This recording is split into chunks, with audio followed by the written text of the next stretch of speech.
Bonjour à tous, j'espère que vous allez tous très bien. Donc aujourd'hui on se retrouve pour la troisième vidéo de notre section de formation Forex, d'accord. Donc aujourd'hui on va parler des indicateurs techniques. Je voulais juste vous préciser avant de commencer la vidéo que on va avoir plusieurs vidéos sur les indicateurs techniques, d'accord. Je ne pouvais pas regrouper vraiment tous les indicateurs, en tout cas les indicateurs les plus importants sur une seule vidéo, ce serait vraiment trop long. Donc, il y aura deux ou trois vidéos axées sur les indicateurs techniques, ok, tout simplement. Donc aujourd'hui, on va en voir deux. Euh, donc la vidéo va se dérouler en deux parties. Donc premièrement, on va voir les moyennes mobiles et ensuite on verra les oscillateurs et plus particulièrement le RSI. Donc avant de commencer, on va juste faire un petit rappel de ce que c'est qu'un indicateur technique, d'accord. Donc un indicateur technique, pardon, ça va être tout simplement un outil technique qui va nous permettre de déterminer certaines informations concernant un actif financier, tout simplement. Donc les indicateurs techniques peuvent être de deux natures différentes. Donc premièrement, on peut avoir les indicateurs de tendance et les indicateurs de momentum, ce qu'on appelle aussi les oscillateurs, d'accord. Donc les indicateurs de tendance, ils vont permettre d'identifier la tendance qui peut être haussière, neutre ou baissière, comme vous le savez. Ensuite, les indicateurs de momentum ou les oscillateurs techniques vont permettre de porter un jugement sur l'état de santé d'une tendance et d'anticiper à un stade précoce un changement ou une inversion de tendance. D'accord. Donc, on va premièrement voir la moyenne mobile. Ce qui est important de savoir avec la moyenne mobile, c'est que c'est un indicateur un petit peu universel. D'accord. C'est vraiment un indicateur que beaucoup de personnes utilisent. C'est le premier indicateur qu'on va voir ensemble, tout simplement parce que c'est entre guillemets le plus connu. Ok. Beaucoup de personnes l'utilisent. Donc, elle peut être utilisée sur vraiment n'importe quel actif financier, que ce soit du forex, des indices, des matières premières, des actions. On peut vraiment l'utiliser partout, cette moyenne mobile, et aussi sur n'importe quel time frame, d'accord. Time frame, c'est unité de temps, pour ceux qui ne savent pas, donc voilà, c'est très important de savoir ça. Donc, pourquoi on va utiliser une moyenne mobile? Tout d'abord, je vais vous la faire apparaître à l'écran. Donc là, vous voyez qu'on est sur Dow Jones, en time frame de 45 minutes. Ok. Donc là, je viens de rajouter tout simplement ma moyenne mobile. Et à quoi elle va nous servir? Elle va nous servir premièrement à déterminer la tendance de fond ou bien une tendance mineure. D'accord. Elle va nous globalement nous servir à déterminer la tendance en fonction de comment on va la régler. D'accord. Donc comment fonctionne cet indicateur? Ça va tout simplement en fonction de la période sur laquelle vous l'avez réglé, ça va calculer du coup le point moyen entre une certaine période, d'accord. Donc là par exemple sur votre écran, on est sur une moyenne mobile de 20. Donc comment on a tracé cette moyenne mobile de 20? À chaque fois qu'il y a une nouvelle bougie, on va calculer les 20 dernières bougies, on va prendre le point moyen, d'accord, et on va tracer tout simplement une courbe en continu. C'est comme ça que va fonctionner tout simplement une moyenne mobile. Donc là on est en 20, mais on peut la régler en 50, en 100, en 200, peu importe. C'est vraiment histoire de comprendre comment fonctionne cet indicateur, d'accord. euh, Donc il y a vraiment possibilité de le paramétrer, c'est ça qui est très important. Donc là, vous voyez qu'on est sur une moyenne mobile de 20. Et qu'est-ce qu'on peut voir? Premièrement, on peut voir que dès qu'on va toucher cette moyenne mobile, ça va faire effet entre guillemets de support ou de résistance. D'accord. Donc le prix va vraiment venir buter certaines fois sur cette moyenne mobile et on va avoir des rejets tout simplement. D'accord. C'est quand on va venir toucher cette zone, on va appeler ça la zone d'équilibre. D'accord, tout simplement. Donc là, vous voyez qu'on a quelques informations, mais c'est vraiment pas suffisant pour trader. D'accord. Donc ce qui est faisable, c'est d'ajouter une deuxième moyenne mobile. Donc là, on a ajouté, comme vous pouvez le voir en haut à gauche, une moyenne mobile, cette fois-ci réglée sur 50. D'accord. Donc pareil, cette moyenne mobile peut vous servir par exemple de support ou de résistance. D'accord. Mais on va voir une autre chose. Par exemple, lorsqu'il y a un croisement du coup de la moyenne mobile 20 avec la moyenne mobile 50, on peut constater certaines choses. Premièrement, quand il y a un croisement vers le haut, donc que la moyenne mobile 20 croise vers le haut avec la moyenne mobile 50, on peut potentiellement prendre ça comme un signal d'achat. Et à l'inverse, là vous voyez clairement qu'on a vraiment une belle hausse quand on a eu ce croisement, d'accord. Et à l'inverse, quand on a un croisement baissier, donc que la moyenne mobile 20 passe en dessous de la moyenne mobile 50, on peut interpréter ça du coup comme un signal vendeur, d'accord, tout simplement. C'est comme ça que va fonctionner les moyennes mobiles. Après, bien évidemment, c'est un indicateur très très léger, j'ai envie de vous dire. On ne peut pas seulement utiliser des moyennes mobiles, ça se faisait à l'époque, mais à l'heure d'aujourd'hui, on ne peut pas seulement utiliser des moyennes mobiles, du moins une moyenne mobile pour trader. D'accord, il nous faut d'autres confirmations, tout simplement. Là, vous voyez par exemple qu'on a un beau faux signal, d'accord.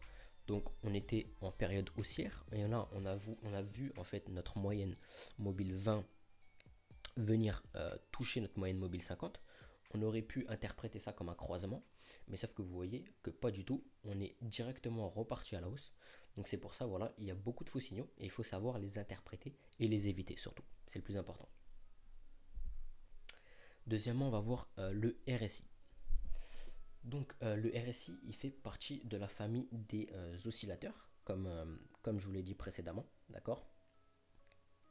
Et en gros, qu'est-ce que va faire un oscillateur? Il va permettre de repérer le consensus dominant et donc la tendance en cours, d'accord. Il va anticiper également les retournements majeurs en tendance, par exemple grâce aux divergences haussières ou baissières. On verra ça plus tard, d'accord.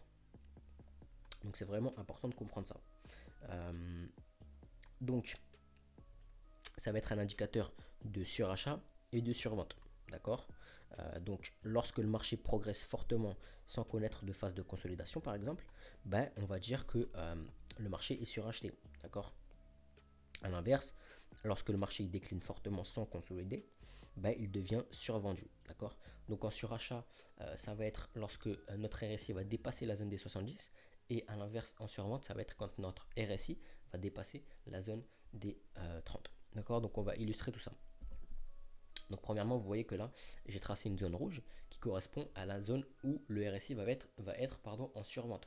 D'accord. Donc à chaque fois que vous allez voir votre RSI tout simplement dépasser cette zone des 30, c'est-à-dire arriver dans cette ligne, dans cette zone rouge, on va être dans une situation qu'on appelle en survente. C'est-à-dire qu'on a eu une accumulation de vendeurs et qu'il va potentiellement y avoir un retournement. D'accord.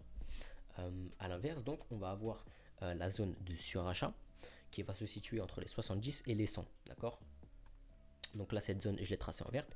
Et vous pouvez également voir que à chaque fois qu'on entre dans cette zone de surachat, on va avoir un potentiel retournement. D'accord. Et ce qui est important également de tracer, ça va être ce qu'on appelle la zone de neutralité, donc la zone des 50 sur le RSI. On reviendra un petit peu plus tard dans la vidéo sur cette zone de neutralité. D'accord. Donc, comment on va pouvoir prendre des signaux sur le RSI, enfin avec le RSI, pardon. Donc là, vous pouvez tout simplement voir qu'on a un RSI donc, qui est en survente. D'accord. Il a touché notre zone rouge, donc il est en dessous de la zone des 30. Et ça va tout simplement correspondre du coup à cette zone sur le marché. D'accord. Donc vous voyez qu'on a un RSI en survente. Et potentiellement, vous allez pouvoir vous positionner à l'achat. Et vous voyez que directement, dès qu'on a touché cette zone de survente, on a directement un bond du marché. D'accord. C'est pour vous montrer un petit peu l'efficacité de cet indicateur, tout simplement. On va vous prendre, du coup, là, on était dans un exemple de survente. D'accord. Donc, c'est reparti à l'achat. On va vous prendre un exemple de surachat. Donc vous voyez que là on est bien sur achat au-dessus de la zone des 70. Ça correspond à cette situation, à ce moment, d'accord, sur notre actif. Et vous pouvez voir que juste après on a une petite baisse, d'accord. Et on va prendre un exemple juste à côté. Vous voyez juste à côté on a encore un cas de surachat. Et pareil là on va donc ça correspond à cette zone à peu près. Et on va avoir du coup une super baisse, d'accord. Voilà un petit peu comment interpréter cet indicateur, d'accord. Donc maintenant on va parler, comme je vous l'ai dit précédemment, de la zone de neutralité. Donc comme vous le savez, je vous l'ai dit précédemment, les zones de surachat et de survente, elles vont marquer les tensions du marché, d'accord. Mais à contrario du coup, et comme son nom l'indique, la zone de neutralité, elle va correspondre à une zone neutre, ok, qui ne représente pas une situation de mouvement fort, d'accord. Elle va représenter au contraire une situation d'équilibre entre les haussiers et les baissiers, d'accord. Il n'y a pas de consensus dominant. Donc cette zone, elle va permettre de repérer tout simplement des points, enfin elle va faire office pardon, de support et de résistance. Ok. Et c'est vraiment quelque chose de très important à connaître, d'accord. Donc elle va constituer vraiment un important support dans la hausse et une résistance majeure dans la baisse. Ok. Donc je vais vous montrer un petit peu.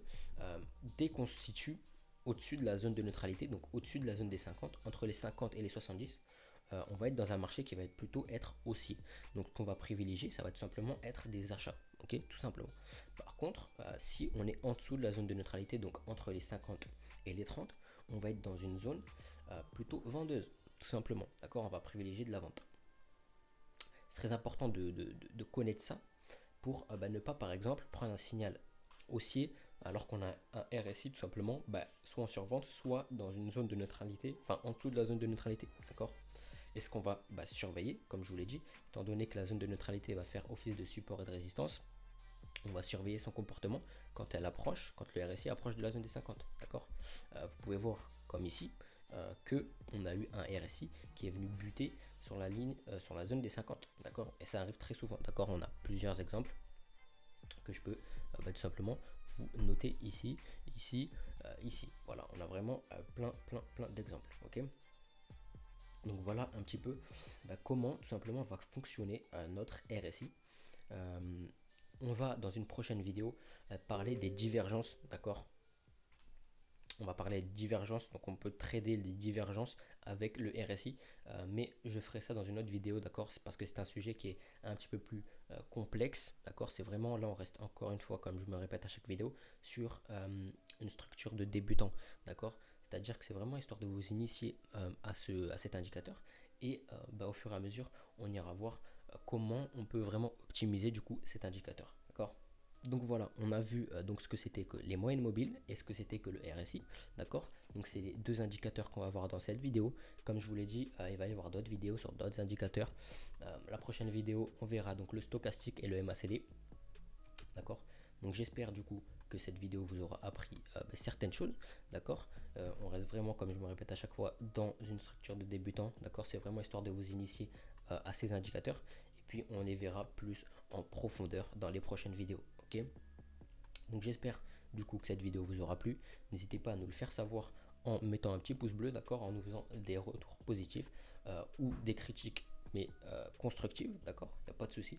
Et puis voilà, je vous souhaite à tous une très bonne soirée ou une très bonne journée, et puis je vous donne rendez-vous à la prochaine. Ciao ciao.